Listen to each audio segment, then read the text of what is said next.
bahas masa lalu, timeline kisah Nabi Muhammad SAW. Tapi gue mau ultimatum dulu nih. Ketika gue bahas timeline kisah Nabi Muhammad, itu bukan berarti gue ngejelasin tentang sejarah terbentuknya agama Islam. Karena kalau kita lihat sendiri, Islam itu secara sederhananya artinya adalah mematuhi atau menaati Allah Subhanahu wa Ta'ala.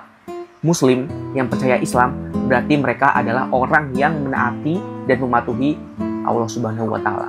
Nah, utusan-utusan Allah, nabi-nabi sebelum Nabi Muhammad seperti Nabi Ibrahim, Nabi Musa, Nabi Isa, itu kan mereka menyerukan untuk menyembah satu Tuhan, yaitu Allah Subhanahu wa Ta'ala. Ya, jadi mereka juga Islam, mereka juga Muslim.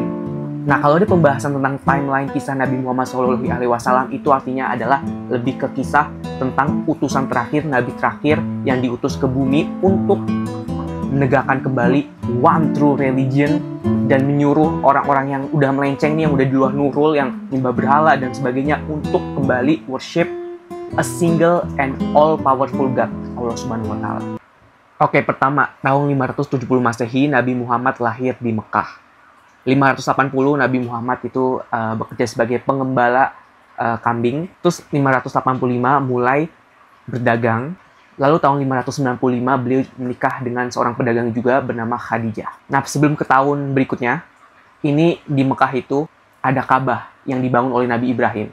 Di situ orang-orang tuh menyembah satu Tuhan, yaitu Allah Subhanahu wa Ta'ala, sesuai ajaran Nabi Ibrahim.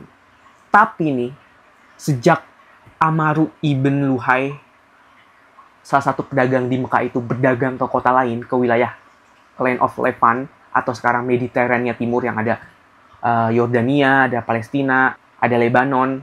Nah, dia berdagang ke situ, terus ngelihat modern arsitektur, terus ngelihat praktik paganisme. Dia takjub dan pulang-pulang bawa oleh-oleh, bawa satu berhala. Ini pas dia pulang gak ada begal apa gimana sih? Nah, akhirnya berhala itu ditaruh di depan Mekah dan mulai menyuruh orang-orang untuk sekarang nyembah Tuhannya tuh ini. Dan ini udah di luar nurul banget. Bahkan di akhir abad ke-6 di Mekah itu, di sekitar Ka'bah, sampai ada 360 berhala. Nah, ini disebut sebagai zaman jahiliyah. Bahkan setiap tahun ketika bulan Ramadan, kalau kita mah bulan Ramadan sibuk cari pahala, sibuk puasa, sibuk baca Quran, sibuk sholat, segala macem. Nah, mereka ini malah party coy sama berhala-berhalanya di setiap bulan Ramadan. Nah, ini yang ngebuat Nabi Muhammad tuh nggak suka sama tradisi, sama kegiatan ini, dan akhirnya di tahun 610 beliau itu lebih memilih pergi ke Gua Hiro. Ketika di Gua Hiro, Nabi Muhammad itu didatangi oleh malaikat Jibril dan menerima wahyu. Dibacakan surat Al-Alaq ayat 1-5. Lanjut, tahun 619 Masehi, di situ Nabi Muhammad sempat berkabung karena Khadijah dan pamannya Abu Thalib itu meninggal dunia. Terus di tahun 620 Masehi, beliau ini ada peristiwa namanya The Night of Journey, atau kayak kita tahunya sekarang Isra Miraj, di mana itu umat muslim diperintah untuk menjalankan sholat 5 waktu. Nah, pokoknya tuh sejak Nabi Muhammad SAW dapat wahyu kenabian dan mulai menyerukan untuk stop menyembah berhala, sembahlah Allah Subhanahu wa Ta'ala. Orang-orang di Mekah dari kaum kafir Quraisy itu banyak yang gak suka, banyak yang menolak sama Nabi, bahkan ada misi untuk membunuh Nabi. Soalnya tuh kan praktik menyembah berhala, terus perdagangan berhala, terus juga orang-orang ziarah ke Ka'bah untuk menyembah berhala, itu kan kalau misalnya itu udah nggak dilakuin lagi tuh, perputaran ekonomi, roda ekonominya orang-orang Mekah tuh bisa hancur ekonominya. Akhirnya di tahun 622 Nabi Muhammad itu hijrah atau migrasi ke Yathrib. Ya, Yathrib ini dulu adalah sebutan kota untuk Madinatul Nabi, kotanya Nabi, atau sekarang kita lebih familiar dengan Madinah. Setelah Nabi Muhammad SAW dan pengikutnya itu hijrah ke Madinah, terjadi peperangan antara umatnya Nabi, kaum Muslim, dengan kaum kafir Quraisy Mekah. Ini 3 kali perangnya. Yang pertama itu di tahun 624 Masehi, Perang Badar, Muslim menang. Di tahun 625, Perang Uhud, Muslim kalah.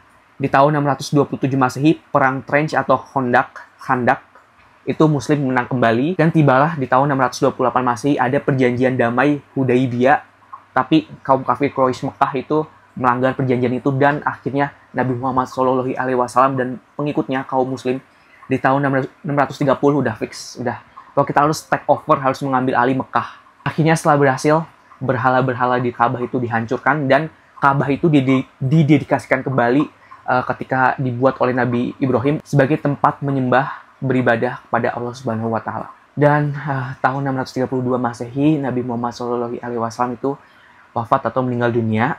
Di tahun 633 itu oleh Abu Bakar, sahabat Nabi, diutus Zaid bin Sabit untuk membukukan Al-Quran. Setelah itu kemudian muncullah era Rashidun Khalifah, dinasti Umayyah, Abbasiyah, dan dinasti-dinasti Islam lainnya sampai Islam menyebar ke Jazirah Arab, ke Timur Tengah, sampai ke dunia, bahkan sampai ke Indonesia. Masya Allah.